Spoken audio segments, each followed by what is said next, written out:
Good afternoon and welcome to Money for Mission. I am Chris Walker. I serve the people of Lamar and Two Buttes, Colorado, which is in the far southeast corner of our district, the state, our conference, however you want to say that. But before I was a pastor, I was a nonprofit director, and I'm a licensed local pastor. And before I was a full-time pastor, my other thing I was doing was grant writing. So I have a little bit of grant writing experience. So Money for Mission was advertised as both grants and then foundation stuff. So just kind of getting a temperature of who's here and what you're looking for, because both Kristi and I can talk a long time on these topics that we love and know a lot about. So who here is curious about grant writing, wanting grants? Okay. And then got people interested in foundation stuff? I'm not going to be talking about the foundation as much as fundraising and finding other sources of money. So, yeah. Fundraising and finding money. Mm-hmm. So are any of our churches short funding? No. Okay. Yes. Am I the only one? No. No, I thought it was a rhetorical question. I'm so literal, sorry. No, that's good. Church meeting. Yeah. Yes. So we have, so I worked in that nonprofit space and looked at grants, and they're, in Colorado, we are really blessed with an organization that looks at what our grant situation in Colorado is, and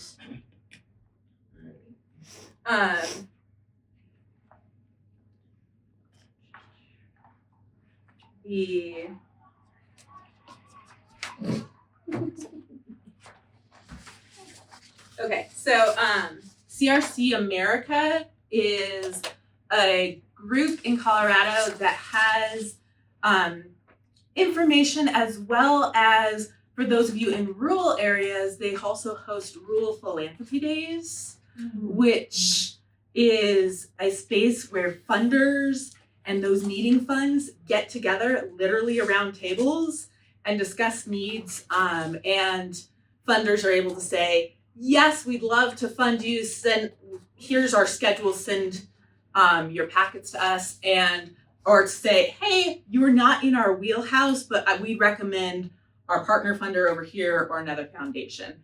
And so within this CRC information, so crcamerica.org is a really great website to find resources. And on there's three big things. There's the Colorado Common Grants Guide, which is a paid-for resource that at different points, both the district and the conference has paid for. Right now, I don't believe either has a subscription, but if interested, we can do that again. It is a resource that shows where the grantors are, where they grant, because just because they give grants in Colorado does not mean they give grants in all of Colorado. And just because they give grants to children, each grantor has specific parameters for the type of granting they do. And that is the most robust system of finding those grants, finding grants in Colorado and understanding the general secular nonprofit sector. And on there's also two other resources. The Colorado Common Grant Application. So used to be about 80%, now it's about 70% of grantors in the state of Colorado have come together and they use the same application, which is great for us, because then you download that application, you fill it out, and if the grantor you're seeking accepts the Colorado Common Grant application, you're already ready. The other great thing that I recommend organizations I work with, my church, when we're working on a project, is to put it in the Colorado Common Grant application format, because then you see what information you still need to find. And so the Common Grant form asks stuff like your organizational background, your goals, your current programming, as well as any evaluations or collaborations you've done in the past with that type of project, your inclusiveness standards, your board and governance, how your volunteers are going to be, and then it has questions, those narrative questions that grantors ask of basically, what's your why, how are you going to do it, and how is our money going to get you from your why to your how? Because a lot of people, when we initially are seeking grants or starting a project, we're like, we need money, but then we don't have a direct plan from A to B where the funding dollar is going to go. And the Colorado Common grant form helps you formulate that. And so here's my little plug of, even if you're not looking outside for grants, it is a great form, great formula to put together. So one, you know your purpose.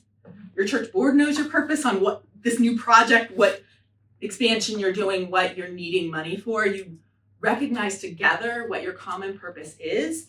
And it's also a great thing to put in your church newsletter, on your website, have publicly available, because not necessarily our Sunday morning givers, but the givers that call us that last week of December, or that want to give in honor of someone but don't just want money to languish in a memorial, might say, do you have any projects going on? And if you have an assembled grant application, if you have that information of, here's a project we have, here's the how, here's the why, here's the step we're on, and here's how much funding we need to get to the next step, that actually produces even more giving within our normal congregation, and those occasional givers feel more comfortable giving, especially those givers that are giving because that's where their parents went, or they're wanting their end of the year tax write-off of, I want to give somewhere, but I want to make sure it goes somewhere, instead of just sitting there or not having accountability for the money. And so having that grant form is really helpful. And so that's just like the basic, my really basic, what stuff is generally important. So right now in the state of Colorado, secular nonprofit grants, typically as churches, there are funding opportunities for projects, but not necessarily for operations or for buildings. And the buildings, there's another caveat space for. But part of the reason for churches, we can't typically in the secular space get operations dollars is because within our operations, we proselytize. Yes. And so depending on the status of the grantor, if you do any proselytizing, so that sharing of the gospel, if that is within the bounds, they can't grant for that because of their limitations. And so when we're looking at specific projects, and so community outreach, food banks, homelessness, things like that are typically received better, especially in that secular granting space. The exception is there's some family foundations in Colorado that really love supporting community.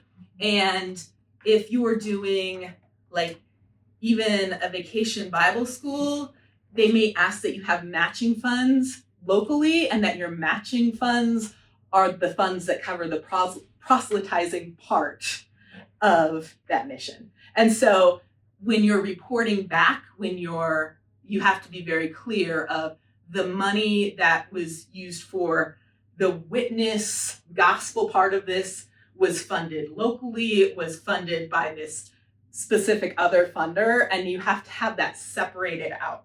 And so that's the one thing while you're doing your projects is kind of recognize, okay, when is actual gospel, legal term, proselytization happening? And having that segmented out. There's some exceptions. The Adolph Coors Family Foundation loves working with churches. A lot of times their grants do come with the stipulation you have to put the little Coors logo somewhere, but it's, they're giving you. Yeah, that's where their family has gained a lot of their financial stability, where they're able to give back. And so different churches have different feelings about that. So just a note with that specific family foundation. Some of the other family foundations that tend to work with us really well, or tend to work with churches or religious groups well, have put funding on hold because of the current national state of things with executive orders about immigration and undocumented immigrants. Since churches, we don't ask people's immigration status to come in and participate. As United Methodists, we don't do that, or we shouldn't be doing that. And so there's quite a few funders that have put either a pause on funding church-based groups as a whole, or even community-based groups that don't have a way to check immigration status, just so they don't lose their other agreements and statuses. And so that's kind of a developing, ongoing situation. But there's a lot of information out there. That's just like my highlight overview. And so feel free to get in contact with me. I have my card. But we'll let Kristi talk a little bit about general or fundraising. What are you talking about? I mean, Funding. show me the money was what Chris was trying Okay. wanted me to say. So thank you so much. Great. Chris, I was reminded about something that I hadn't thought about for a long time, and that's the Colorado Common Grant application. Yes. I never thought about using it as a framework to help you get a sense of your own identity in the work that you're doing, and it is excellent. That is It is. really great. And it starts out as a 3-page document that's easy to download, and when it's completely filled out, it's 8 pages. So it's a Word document. At the beginning of your CRC America telling us that there was a place to find resources, you said that there were 3 resources. The other one is there's a common grant application for capital campaigns. Oh, sorry, pause. And that's different? That is different. So capital campaigns is building and structure. Oh, Yeah, we need that. we do need The that. church is falling apart. Yes. Wait, say it one more time. Yeah, say it one more time. Common grant application for Capital campaigns. And that sometimes, because we proselytize in our buildings, sometimes we get bumped off. But a lot of times there's other places, like through the denomination, that having that information, that same sense of here's the stuff we need listed out is really helpful. And a lot of times it's the same questions from grant application to grant application. And that one where it focuses on capital campaigns really ask about structure age and why you're wanting to continue to invest in the structure you have rather than getting new, or why are you getting new rather than investing in what you have, and that back and forth. And so the exception that our churches and churches I've have found in that space of building access and capital campaigns is some of the foundations that are really nervous about proselytizing love helping with accessibility. Yes. And so if you're doing a accessibility space, and you can show that your building is used for more than just church things. So that's where you document when community groups come in, when you have your AA, NA, like community choral groups, like all of the things that are not under the church umbrella that use your building, and kind of know those percentages, because accessibility and safety upgrades can be found and used even when it is a church building that will be used for proselytizing, at least on Sunday mornings. So, yeah, sorry. That's okay. Just one more clarifying question. Yes. Sorry, is that okay? Are we out of time? No. 2 more minutes. You said that the Colorado Common Grant application mostly funds programming, programs that are not associated with proselytizing, community, like serving the community plans and things like that. Would a food pantry, like an emergency food pantry, an ongoing emergency food pantry, like that's well established? Yeah. So would you need to be like tracking the number of people that come in order to request like a certain amount of money to fill that need? A lot of times with food insecurity, you're going to need to be tracking how many people, how many individuals, how many families, and how many children are the 3 metrics. And so like, not families, but households. So how many individuals, how many households you serve, and how many children you serve. Sometimes how many over a certain age. And sometimes how many over a certain age, which seniors you serve, because that demographic data opens up different funders. Because some funders want to, if a lot of that resource is going to children, funders are like, yay. If a lot of resources going to elderly, it's yay. If it's going to a lot of single households, that's also noted. And so it's kind of that's one of those demographic things that's often looked at. The hang up with food pantries right now and ongoing food bank is that same immigration status space. It's running into that same thing. Some of the annual things that I help our local food pantry get, we just got letters of, we are so sorry, but with the current policies, because you don't ask for citizenship, we can no longer fund you. And so it does not mean don't try, but it's just like, this month it's not, or last month, it's not going to work right now just because of that uncertainty of they don't want to lose their status and be able to help as many people as they can help. And that's an ongoing fluid situation of how courts are reacting to executive orders and kind of that flex and flow. And so, both our food pantry and I also help out with write grants for our group that does emergency housing of 1 to 3 nights and making sure that people can either get on the road or get housed somewhere. 3 of our major funders pulled out this last week because of we don't take citizenship status into consideration. So, but that's part of it, is always be aware of and keep the metrics you can. And if there's metrics you can't keep because we see people as people, that's okay. It just may limit what funders are available. And that changes seasonally and with politics and So would like updating a library to have like computers and stuff, would that count as operating expenses?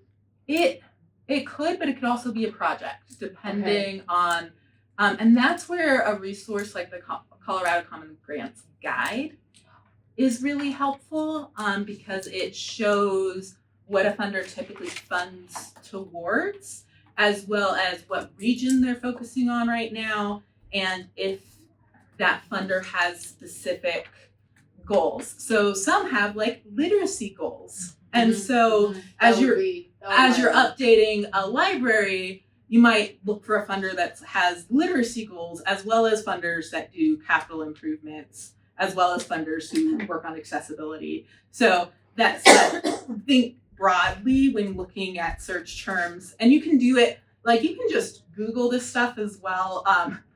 It's way more complex than, but if we have enough people interested, we can get back a general Colorado Grant Guide subscription for the district again. but we had one for a while and nobody used it. So part of it is information and realizing what you can use it for. Maybe I should do that for the foundation could do it for all the. That would be great.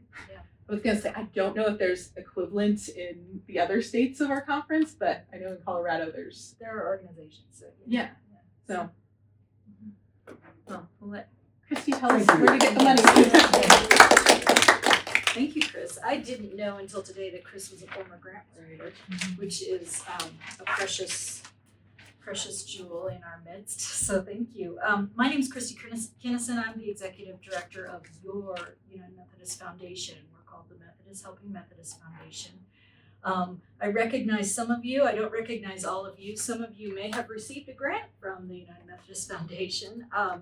And some of you may have your endowments invested. Some of you may owe the foundation money. So there are some church loans in this neighborhood that the foundation has funded and helped with. So I was asked to help you figure out where you can find money. That's basically what Chris Carr asked me to do.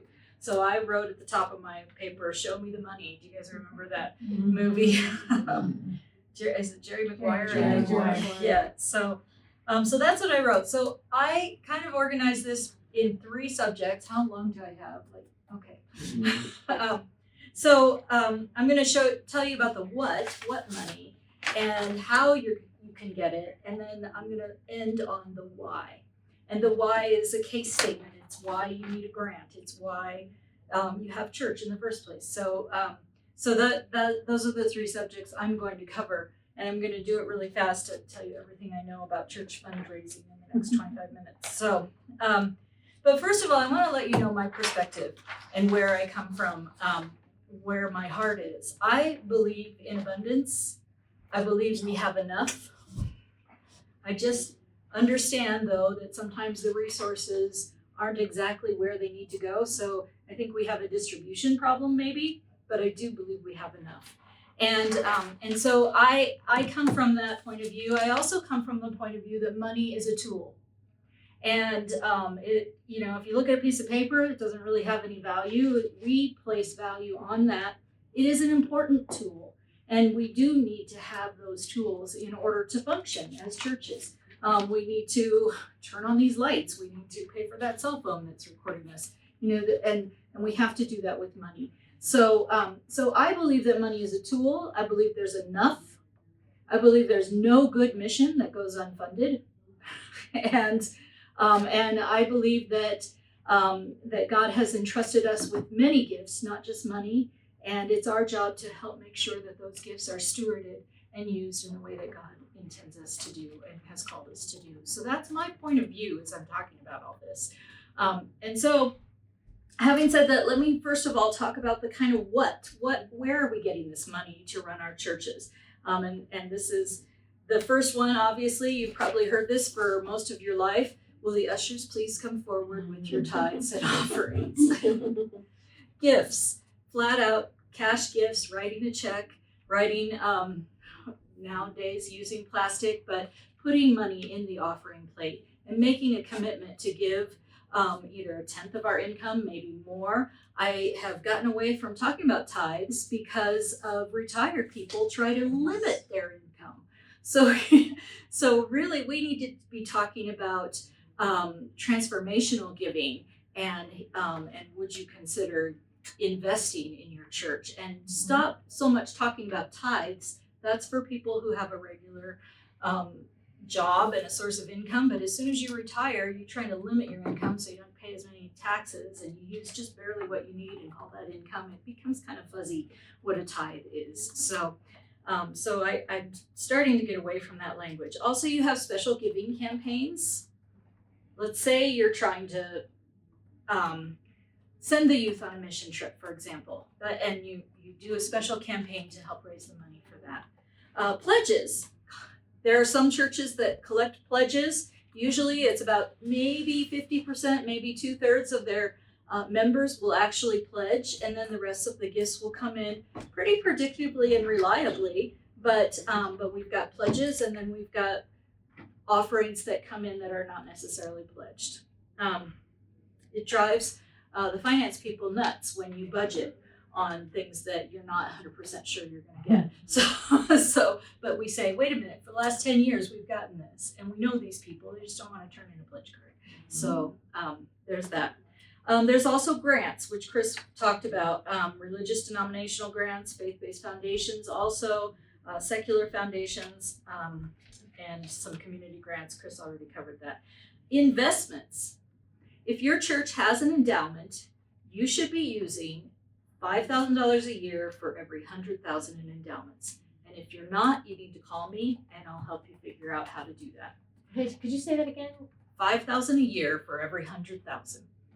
Where does the $5 come from? It's the amount of an allowable spending amount that if it's invested properly, you can still preserve the principal. Oh, okay. It's the return on your. Yes, Okay. exactly. And so we've got really great investment strategies to help make sure that happens. It's sound in the MIFA laws, and that's the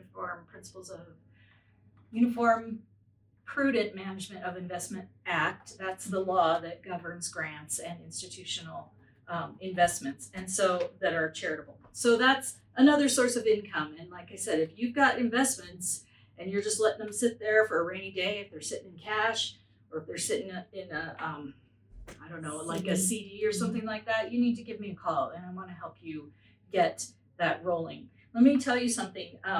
2 years ago, I decided that our foundation that we have should not be measured by the balance sheet. We need to be measured by how much money we're sending out to churches.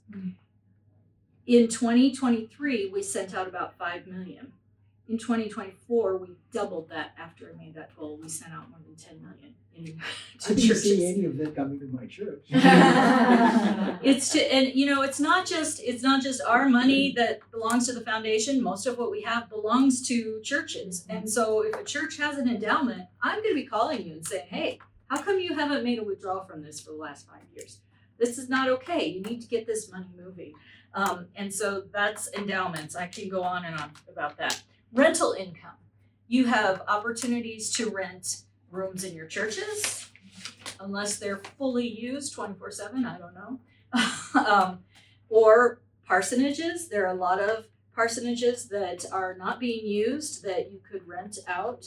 There are some implications with possibly needing to pay unrelated business income tax, but you'll still be, you're not going to lose your 501c, that C3. That's sometimes a misperception. What was your question? We have at St. Paul's, we have a parsonage that hadn't been used for years and years. It was built in 1968, so that's how no one's used it. So we partnered with Family Promise, which is a housing entity for trying to transition families from the homeless shelters into their own places, and we're kind of the transitory location. But because of zoning issues in Colorado Springs, and I probably shouldn't even say this, we got around that by just having them reimburse us for the utilities, and they call it a gift to our church, a donation to our church. So they donate whatever our utility bills, because it's on a separate meter from our church, our sanctuary building. And so they just pay us for that, and any network, for the computers that are over there. So that's the way we got around it. It's not improving our status, if you will, but at least we're getting some income for a building that's been unused. And And we're helping our community. That is right in line with the mission of the church, Yeah, right? it That's is. wonderful Yeah. that you have And that we just resource and to sometimes share. the families stay a week, sometimes they stay like 3 months. So Wow. it just depends on how we can help, and Family Promise manages all that. So the church is not involved in like managing the people that come in there. We just provide the facility, and they have to take care of the families. Good. I have a delicate question. I'm not a member of First Church, Okay. Colorado Springs, but I have heard they have a wheelbarrow of money sitting over there. My question is, can I then submit a request from my church? You seem to indicate that you are aware of the foundation of First Church. It's into the so many zeros. So can I then submit a request from my church to First Church? You know, I don't know. The foundation at First United Methodist Church is a separate corporation, Oh, okay. and they exist originally to Yes. serve First Church, but they also fund other projects in the community. So what I would do is get in touch with, probably through the church, with that foundation and say, what kinds of projects do you fund? They I probably just have look- a website too, you can go and see. Zach, I'm gonna go ahead of you and talk to Eric then. That's great. That's a great idea. Yeah. So I don't know what they're funding. I don't know what their funding priorities are. But it's certainly worth an ask. They give out 20 or 30 scholarships at 2 or 3 thousand a year. Yeah. They also support some of the operations of First United Methodist Church. In Prairie Campus too. So yeah, it's a very active, very healthy foundation, and it's if you're aware that they're giving grants besides just the church, and in fact I know they are, definitely give them a call and see if they would be interested in your church and the projects that you're doing. So I could quote you that through listening. Kristi said. Yeah. No name tag here. Yeah, my business card is over here if you need me to. I'm happy to. Yeah, you can blame me or use me. One of my esteemed colleagues was lauding your wonderful foundation. Humanizing the idea. They are an amazing foundation, actually, very healthy and well run, and I know they have money to give away, and yeah, I wouldn't hesitate to ask. So in Thank fact, you. I may ask on your behalf and see what they're up to these days. So it's been a while. I haven't talked to them for a while. I can read their Yeah. statement. Okay. The Well, First United Methodist Church Foundation provides gifting opportunities to those individuals, families, foundations that wish to provide long-term support to churches' facilities, programs, ministries, and missions. The foundation is a separate entity which only its purpose is to support First United Methodist Church in Colorado Springs. The foundation exists to accept donations, invest those donations wisely, et cetera, in accordance with the donor wishes. What's that called? the First First United United Methodist Methodist Foundation. Church Foundation. Oh. And it's on their web, the church's foundation has a link to their foundation. I want to go back to what is it, Joyce? Jackie. Jackie. I Fletcher. see a J. I see It's J. Jackie. I'm sorry, Jackie. So, the community partnerships is on my list of other organizations that you could work with to find funding for your church. And what you described is a perfect example of that. That church is helping to offset the expense of this asset that you have that would otherwise be sitting empty, and you could share it. So I think that's really wonderful.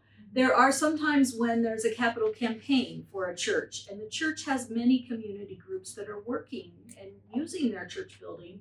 It is okay to ask those other organizations if they would participate in your capital campaign. There is nothing wrong with that. Worst thing, they'll say no. We have a homeschool music class that uses our church twice a week, and we charge them for the use of the church because of their half days on Mondays and Wednesdays. And they use our utilities, so we charge them so much per month as well. I think that's wonderful. That is And they great. were happy to pay it. Yeah. More and more, the churches are becoming a community center again. People may not be going to worship, but they're walking through that door and they feel safe inside a church usually. And so these organizations that are using your building, maybe even the ones that are paying rent, still, you need to replace all the carpet in the church. Would you be willing to help us on that? So don't be afraid to ask people. So can I follow up? Yeah. On that? As you're building usage, you're getting donations or you're charging for it, however you couch that. At what point, you said we won't lose our 501c3 status, but at what point in that building usage, are we only talking $500 a month or $6,000 a month? At what point do we need to contact a tax attorney and say help? Or you could just give it to our church. If you ever make that much money, we need to There is make such that a money disappear. there is something called unrelated business income tax, and you may need to pay that income tax because it's unrelated to the mission of your church. There is a really good article on the IRS website for churches and helping them figure out what unrelated business income tax is. This is not tax advice. That they're very clear that that's not necessarily tax advice. This is their informational thing, but it is a good guide. I would always consult a CPA or someone who does taxes for religious organizations. So, I would just say also from experience, oftentimes the questions that they have on the state nonprofit help you to determine what percentage of your space is used for tax property. And so when you're filling out your nonprofit form in April, that's when you can figure out, oh, this is how much we've used for the preschool, and that particular part is the part that we pay taxes on. yeah. And now most churches don't file a 990, that nonprofit tax form. Is that what you were talking about? Yeah, it depends on if you have a nonprofit or another school in your Right, building or right. something. Are you talking about the property tax exemption report with the state? Yeah. Oh, Yeah. I see. There's that too. Yeah, exactly. So, Property tax exemption. yeah. So things to think about when you're getting rent. If you're getting a gift from another nonprofit organization, that's different. But if you're renting out a room to, say, a yoga instructor, then that may be considered unrelated business income taxes. So. But if the members of the church who were homeschooling their children and had like a third party teacher come in there to use the space, that would be related because it's serving the church community members. You know, I don't know. I'm not going to go there. Yeah, I don't know. yeah, you're really detailed there. So, I'm sorry. So, so that's basically that's just kind of a quick laundry Right, right, list of yeah, other okay. sources of Yeah, income okay. besides our Yeah, tithes and offerings. So, so and then I think I didn't mention you can just always have a great dinner, a fundraiser dinner. Most people will pay a little extra beyond what the food costs, and it's a great way to build community too. I was in a church a while ago that had an annual talent show. And they charged extra, and everybody got up, and they were doing, and it was so much fun. It was just the church members, and they'd raise maybe $1,000, and those things we can say it's a fundraiser, but we can also say this is what we are. This is who we are. This is a great way to share beyond coming to the Sunday worship service. So, And like I was gonna say, like poinsettias and lilies and like those seasonal flowers, you can use that as a fundraiser as well. yeah, you don't have to charge, like if those cost $5, you could charge $10 Or and I mean, let you can people also attach like so at Lamar we Like attach fake ones it to and pull them out every year. well we attach it to the youth group, and so we buy the $4 to $5 ones, and people donate $20 to the youth group to put a memorial in the bulletin for the day the flowers are on the chancel. And so, and because they know they're paying for more than the flower, they're helping the youth trip happen. And so, especially like that's part of like the granting story and the giving story is if it's not just like general church, like yes, we need to fund the general church, but it's whenever you can give that story, it helps encourage the giving, because there's that reminder of connection, and there's that reminder of, oh yeah, that was something I really enjoyed, and I'd love to help support that going forward. That's great. Good insight. Okay, so I'm going to switch gears. I have 10 more minutes. So the next one is how. Okay, so we've talked about what kinds of things, what forums, what events. But let's talk about how. How many churches, I'm not going to embarrass you, if you are not accepting credit cards or debit cards or electronic giving, you are missing out. And I would say that probably 20% of the churches in these 4 states are not. And so I actually did some research. And so this one is from Church Track, outreach blog at Church Track. Implementing electronic giving can significantly enhance a church's financial health. Studies have shown that churches offering online tithing options experience a 32% increase in overall donations. The boost is likely due to the convenience and accessibility that digital platforms provide. And then there's nonprofits at Vanco Payments. They have some research. Vanco is one of the providers that can help you get set up to accept electronic gifts. They say nearly half of all church giving transactions are now conducted via credit or debit cards. Half. I have people in my And- church that don't even have phones. Or How? computers. They can still give with a check. You're not turning I that know. away. 60% of churchgoers express willingness to donate digitally. So I want to tell you, I visit a lot of churches on Sunday morning, and I get pretty frustrated because if I don't have cash in my wallet, I can't give. And I don't carry a checkbook with me. Right. And even if I did, there are stupid pencils in the church. Right. You don't write a check with a pencil. So, Yeah. so I mean, let's think about this. How are people paying their bills? Uh-huh. They're doing it online through their bank. Are you inviting them to make a regular bill payment at their bank to give to your church? That's partly electronic giving. And they want to. People want to give. So I get really frustrated. So then there's churches that don't even pass the offering plate anymore. So sometimes I'll come into a church and there's no electronic giving. I'm like, oh good, I got a $20 bill in my wallet. I'm gonna put it in the plate. The plate doesn't come around. What am I supposed to do with this money now? I mean, I really want to give when I go to a church. It is for me a spiritual practice. And if you cannot help people live into their innate calling to be generous, you've fallen short as a church. And so we need to get with the program. If you need a grant to help you pay for 3 years worth of electronic giving expenses, I'll give it to you.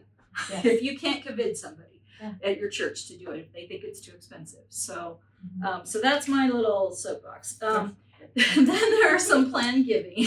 There's some planned giving opportunities, and I have developed a couple of videos, and you can visit my website to find those.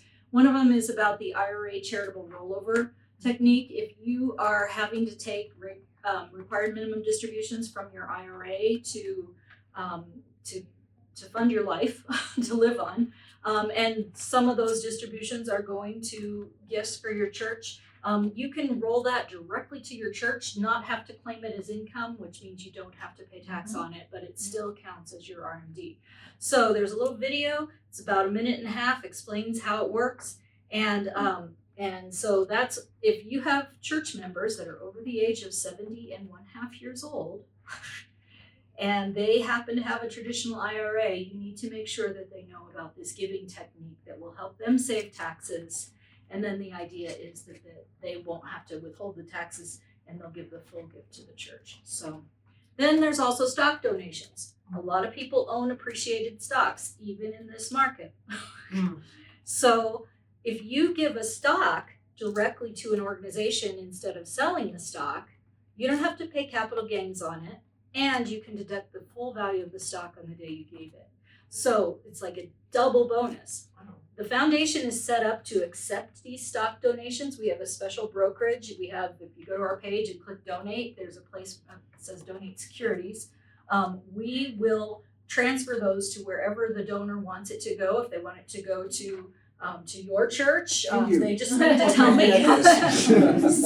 So they need to tell me they donated 50 shares of Microsoft, which would be amazing. And then as soon as I get it, I'll liquidate it and send the check to your church. So, or actually I won't send it, I'll electronically There you go. transfer it. Yes, there you Honestly, go. I will, because I have a policy, I don't write checks over $5,000 anymore. So at the foundation. So those are the hows. And now, in my last 4 minutes, I'm going to talk about the whys. Do you know 3 reasons people give? I mean, I mentioned the spiritual reason, and that's actually reason number 4. But secular nonprofit fundraisers understand these 3 reasons. They understand that people give to an organization because they believe in its mission. They give because they believe in the leadership. And they give because they believe the organization is well run financially. So And then I always put the fourth reason in because we're churches. We have a little bit extra, don't we? And we give because it's a spiritual practice, because God has called us to be generous. And so we give through the mission and the work of our church. It is a spiritual practice to give. If you, and I'm going to start there and describe that a little bit more. I already talked about how I get mad when I can't give when I'm visiting a church. But there are many churches that tell visitors, specifically call them out, we're going to pass the plate, but you don't have to give. That denies all four of those things. Right, yeah. Exactly. Exactly. I've heard that. I've seen that. I've even heard it announced from the pulpit. We're going to pass the plate, but if you're visiting us, don't feel like you need to give. You don't need to. I have a problem with that. That's not what I was taught as a child of God growing up in a church. So we got to really think about what messages we're putting out there to our congregation.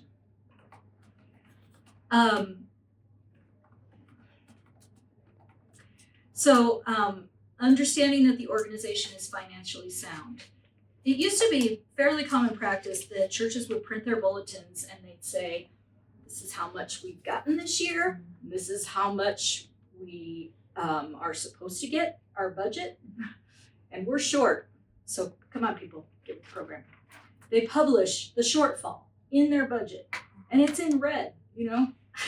That doesn't necessarily say that we're financially sound, because we know that the giving comes in November and December, and hallelujah, what a miracle. But it does. It does. So we know that that the giving is there, the resource is there, but we don't want to put out the message that we have a scarcity because we believe in abundance.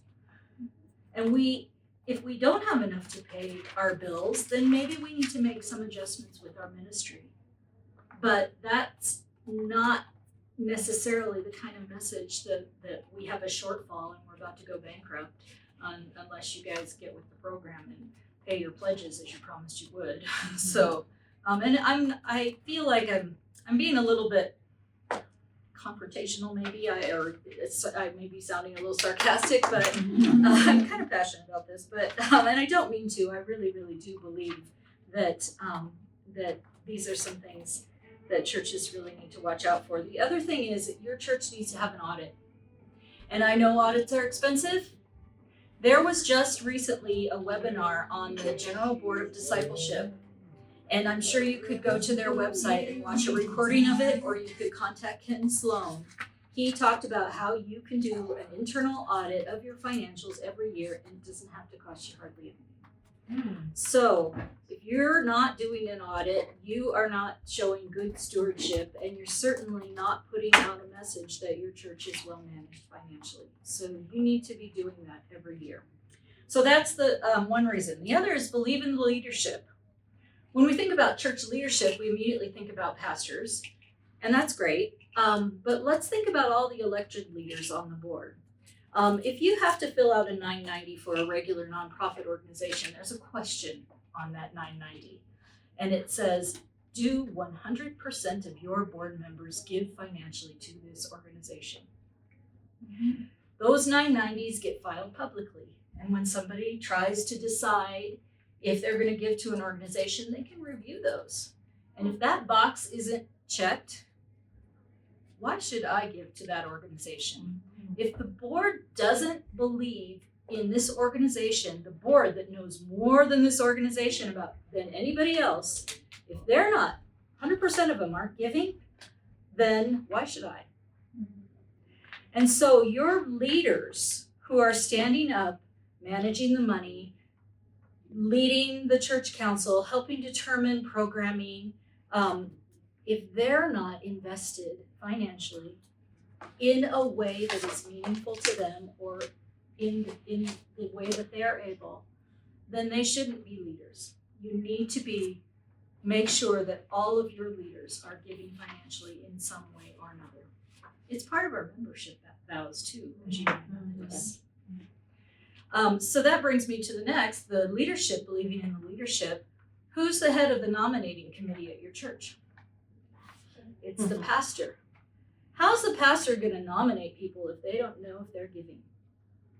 So, Right. in 2012, Mhm. the Book of Discipline, and Yep. you don't ask me what paragraph because I have forgotten, but the Book of Discipline was changed and it said that pastors should know the giving of their members. And so pastors aren't going to be announcing that so-and-so's not giving and this person is, and pastors are discreet. So, but they need to know. They need to know who their large donors are, as any executive director of any nonprofit organization would always know. A pastor needs to know that too.